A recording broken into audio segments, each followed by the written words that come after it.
Hi hello friends welcome to my channel. ఈరోజు ఈ వీడియోలో మన తెలంగాణ రాష్ట్ర వ్యాప్తంగా ఉన్న మహిళలందరికీ ఒక ఊహించని శుభవార్త గురించి చెప్పబోతున్నాను.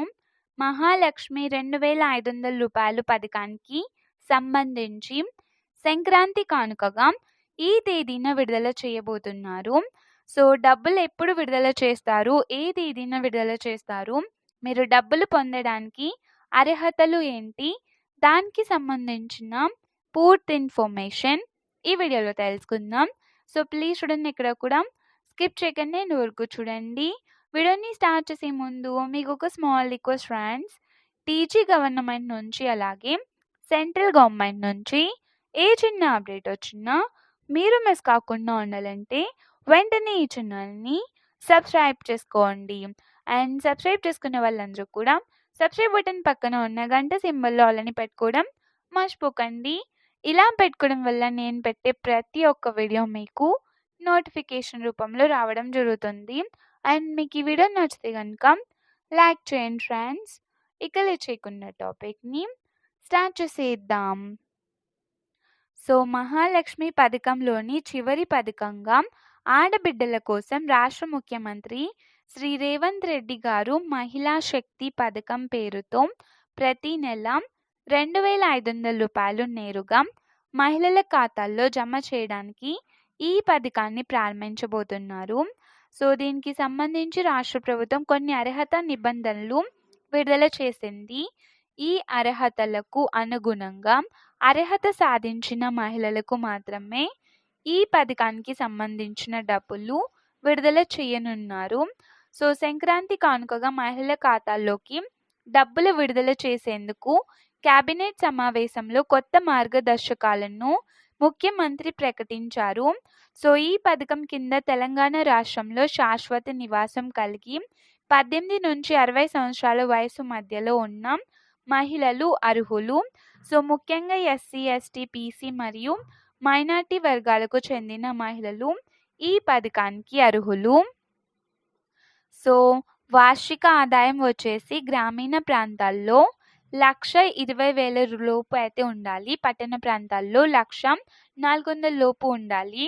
కుటుంబంలో 4 చక్రాల వాహనం ఉండకూడదు. అయితే ఆటోలు, ట్రాక్టర్లు, మ్యాక్సీ క్యాబ్లు ఉంటే ఎటువంటి సమస్య లేదు. వైట్ కలర్ బోర్డ్ కార్డు ఉన్న కారు ఉంటే అది సొంత వాహనంగా పరిగణిస్తారు. సో కాబట్టి అర్హత ఉండదు. ట్యాక్సీ అయితే తప్పనిసరిగా ఎల్లో కలర్ బోర్డు ఉండాలి. రేషన్ కార్డులో ఉన్న కుటుంబ సభ్యులందరికీ ఈకేవైసీ పూర్తయి ఉండాలి. కుటుంబంలో ఎవరు ప్రభుత్వ ఉద్యోగి లేదా ప్రభుత్వ పెన్షనర్ అయ్యి ఉండకూడదు. మున్సిపాలిటీ శానిటర్ వర్కర్లు మాత్రమే మినహాయింపు ఉంటుంది. సో నెలవారీ విద్యుత్ వినియోగం వచ్చేసి 300 యూనిట్లకు మించకూడదన్నమాట. అంటే 300 యూనిట్ల కంటే ఎక్కువ కరెంట్ బిల్ రాకూడదు. భూమి విషయానికి వస్తే తడి లేదా మెట్ట భూమి 3 ఎకరాలకు మించకూడదు. సో మొత్తం భూమి 10 ఎకరాలకు మించితే ఈ పథకానికి అర్హత ఉండదు. సో మున్సిపల్ ప్రాంతాల్లో నివాస లేదా వాణిజ్య స్థలం 1000 చదరపు అడుగుల కంటే ఎక్కువ ఉండకూడదు. ఈ అన్ని నిబంధనలకు అనుగుణంగా అర్హత సాధించిన మహిళలకు మాత్రమే ఈ యొక్క పథకం కింద డబ్బులు వస్తాయి. సో మిగతా వారికి ఒక్క రూపాయి కూడా రాదు. సో ఈ పథకాన్ని సంక్రాంతి కానుకగా జనవరి 15వ తేదీ వచ్చేలోపు ప్రారంభించబోతున్నారు. సో క్యాబినెట్లో కూడా చర్చిస్తున్నారనమాట. సో ఈ పథకం సంవత్సరానికి ఒక్కసారి కాదు, ప్రతి నెల అమలు చేయడానికి 2026 సంవత్సరానికి బడ్జెట్ కూడా కేటాయించనున్నారు.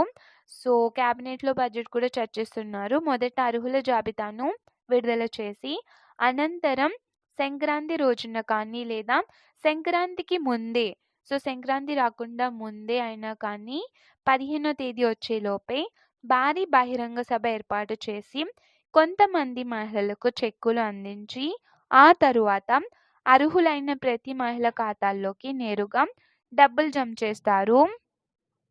సో ఇప్పటికీ రాష్ట్ర వ్యాప్తంగా రేషన్ కార్డ్ జనగణన ఆధారంగా అర్హులను గుర్తిస్తున్నారు.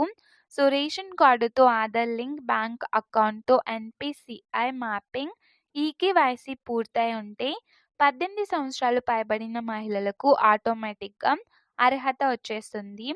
సో ఇవి పూర్తి కాకపోతే డబ్బులైతే రావు. అలాగే ఈ పథకానికి ప్రత్యేకంగా అప్లై చేయాల్సిన అవసరం అయితే లేదు. ఖచ్చితంగా సంక్రాంతి వచ్చేలోపే డబ్బులైతే విడుదల చేసే అవకాశం మాక్సిమం మనకి ఉంది. So today information is friends. మీకు ఈ వీడియో నచ్చితే లైక్ చేయండి, షేర్ చేయండి అండ్ సబ్స్క్రైబ్ చేసుకోండి. Thanks for watching.